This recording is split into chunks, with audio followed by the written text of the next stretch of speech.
بسم اللہ الرحمن الرحیم۔ رئیس بھائی، بہت اہم سوال ہے اور ہم سب مومنین کو اپنے ایمان پر تحدیث نعمت کرنی چاہیے کہ اللہ رب العزت نے ہمیں بہت بڑی نعمت سے سرفراز فرمایا ہے۔ ہاں، اگر اللہ رب العزت نے یہ جو نعمت ہمیں دی ہے، ہمیں یہ ضرور غور کرنا چاہیے کہ اس کے تقاضے کیا ہیں۔ اگر ہم اس بات کو نظر انداز کر دیں کہ یہ ایمان ہم سے کس بات کا تقاضا کرتا ہے، کس بات کی ڈیمانڈ کرتا ہے، تو اسی وقت ہم اپنے ایمان کو محفوظ بھی کر پائیں گے اور کسی سراب یا دھوکے کا شکار بھی نہیں ہوں گے۔ اس لیے سب سے پہلا سوال یہی ہوتا ہے کہ اس ایمان کا تقاضا کیا ہے۔ تو ایمان کی جو اصل ہے وہ ہے توحید۔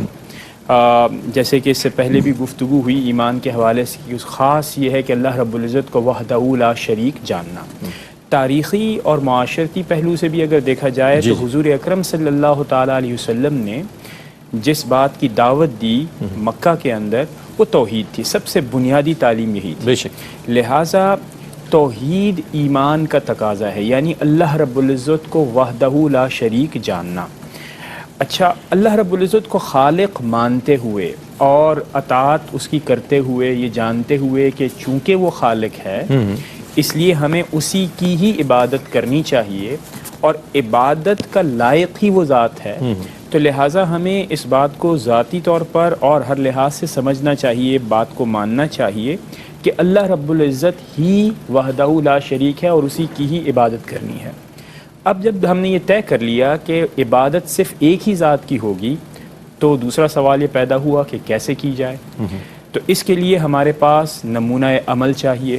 جو کہ حضور اکرم صلی اللہ تعالیٰ علیہ وسلم سے بڑھ کر نہیں ہو سکتا۔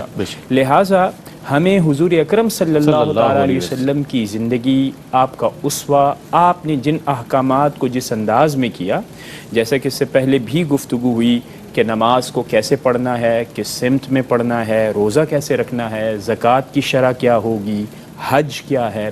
حقوق اللہ کیا ہیں اور حقوق العباد کیا ہیں، کس طرح آپ نے اس معاشرے میں اپنی زندگی کو گزارنا ہے اور کس طرح آخرت کو آپ نے پروٹیکٹ کرنا ہے۔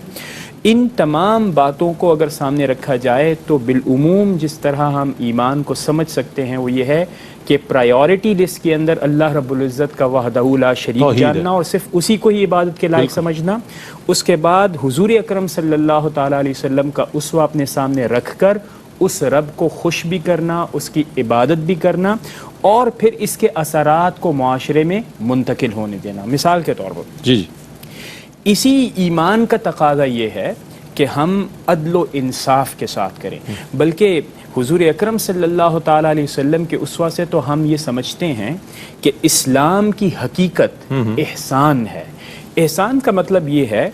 کہ جب معاملات کی بات آئے تو فرض کرے کہ انصاف کا تقاضا یہ ہو کہ آپ کے جو سامنے شخص ہے اس کے ساتھ آپ برابری کریں، لیکن اسلام اس بات کا تقاضا کرے گا کہ برابری سے بڑھ کر اس کو دیا جائے۔ جب دینے کی بات آئے تو زیادہ دی جائے، جب محبتوں کی بات آئے تو شفقت فرمائی جائے۔ تو لہٰذا اس طرح ان تمام چیزوں کو اگر ہم ملا کر دیکھیں تو ایک یونیفائیڈ پرسیپشن جب آپ کے سامنے آتا ہے تو اسلام کی حقیقت یہ ہے۔ اور اکثر لوگ اس سے چونکہ واقف نہیں ہوتے، بعض اوقات وہ اعمال کو اور کچھ بعض اوقات ایسے اعمال کو ترجیح دینا اپنی زندگی میں شروع کر دیتے ہیں جن کی اہمیت اس انداز میں نہیں ہوتی جس طرح کے توحید کے تقاضے ہو۔